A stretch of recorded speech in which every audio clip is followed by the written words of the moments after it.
Marc Dresner, and this is Research TV, bringing you the inside scoop from market research leaders and experts. Research TV is brought to you by the Market Research Event, the largest and most comprehensive conference in the world dedicated to elevating the business value of insights.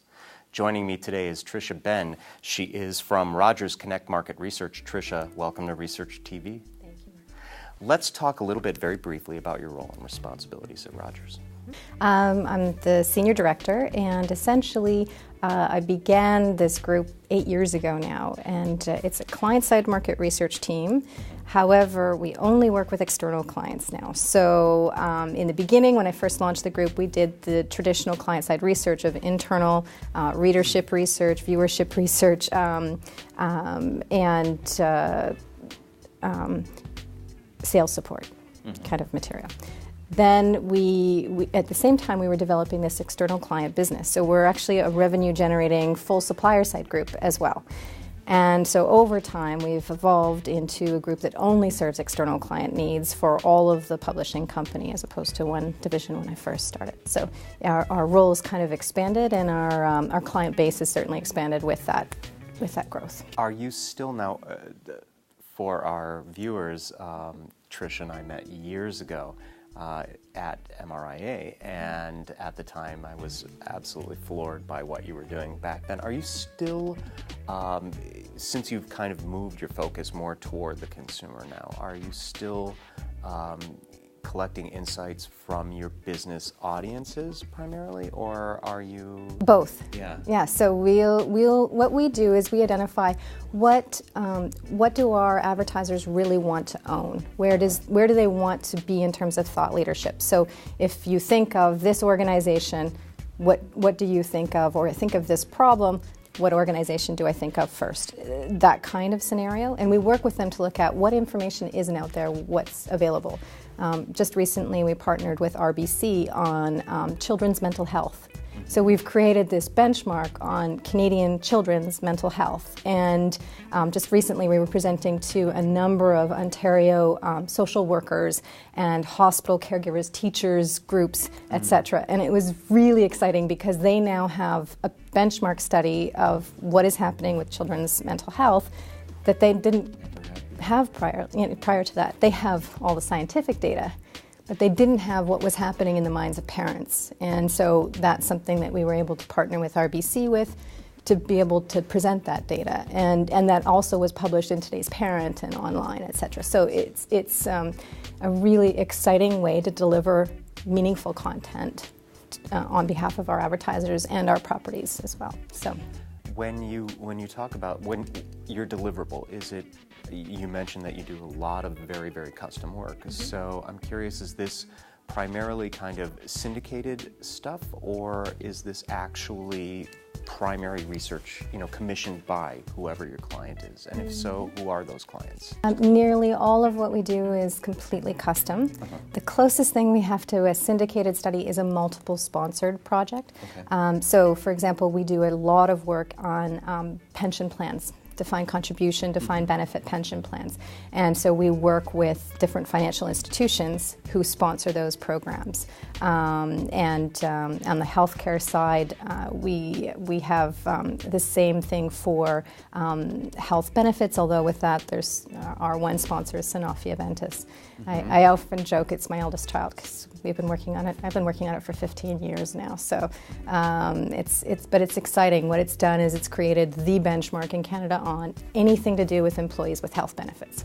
So if you look at, so the value in something like that is if you think health benefits in Canada, you think of the Sanofi Aventis healthcare survey, which is phenomenal because it's a pharma company and yet it's the credible benchmark on what's happening in health benefits for employees in Canada. So right there, it tells you something pretty substantial. Right. And you can have research, one-off research that goes in and looks at, and we just had this recently where I was looking at a piece of research and it said, well, health benefits, Canadians understand that they cost a lot and they should be reducing what's covered and so on. And they understand this, it's okay, employers. And yet, when you have 15 years of research, what you see is a trending over that 15 years where clearly health benefits are critically important to them as a peace of mind issue. So there's a huge gut and potential vitriolic reaction, emotional reaction to changes. The drug benefit plan is the most important part for them. And also, even at really low income, medium to high income levels, Canadians will actually consider not filling their prescriptions. So if you look for an employer, I could say, oh, I'm going to raise the copay, or I'm not going to cover certain drugs. And if you look at doing that with drugs that cause, the long-term drugs that are needed for cholesterol or diabetes or anything like that, the costs of those drugs not being taken appropriately are, far exceed the cost savings of cutting. So things like that, you're really contributing to, the industry people, employees in that case, and certainly positioning the advertiser or the supporter, the sponsor of the program where they need to be meaningful. Do you actually go out and do some rainmaking, or how do you create these relationships? Right. So the other unique thing about my group is that we're really embedded. We're like war journalists. We're embedded with the journalists and the industry leaders of whatever sectors we're dealing with. So because of that, we're able to identify where there are gaps, where there are issues or problems, where the trends are today. The journalists that are writing for the different publications that we're in, they're leaders. They're writing about everything that's happening. They're interacting with all of the key stakeholders all the time. And also language. So especially when you're looking at B2B research, they know the technical language, which makes our job as researchers so much easier. And getting to those true insights, it's exciting because you're using the right language, which your research is only as good as the language you're using with the respondents. So, yes. And you're looking at, just for those who are not familiar with Rogers, you're looking at a pretty broad portfolio of business titles, right? Absolutely. Publications. Yes, so. It's a very wide range. Rogers is the largest publisher in Canada, but also my group goes beyond our readership lists. So we'll target in on whatever group we need to. We just did a study of dentists. Actually, we've just done a couple of studies of dentists for whatever reason, and that's not a publication area. We don't publish for dentists specifically.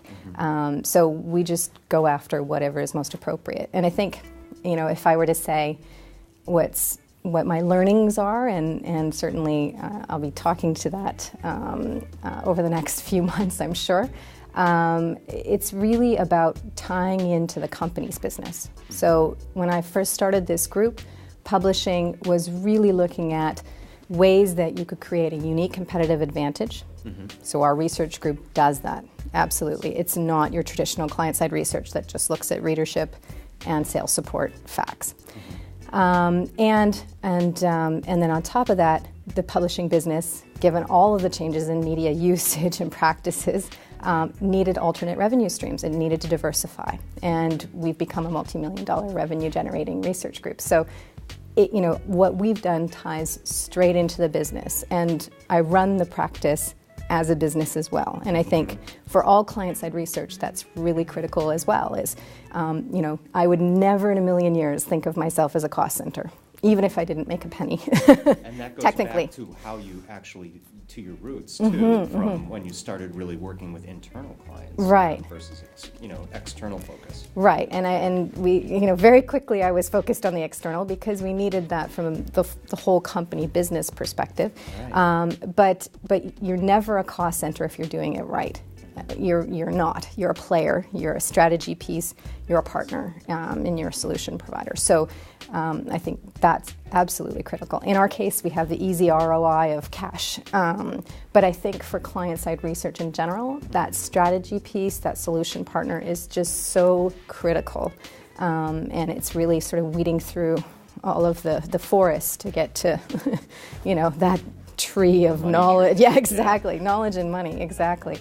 and I think really taking the client-side role well beyond where we've kind of defined it to be over the last few years. Well, Tricia, I think you've given us an inspiring and aspirational story for researchers, and certainly a model that I hope people will look at very closely, because it's really cool what you've been doing over time. I want to thank you for joining us today. Thank you so much. Yeah, and on that note, we'll conclude this episode of Research TV. Thank you for joining us, and I'm Marc Dresner. You've just heard the Insight Scoop.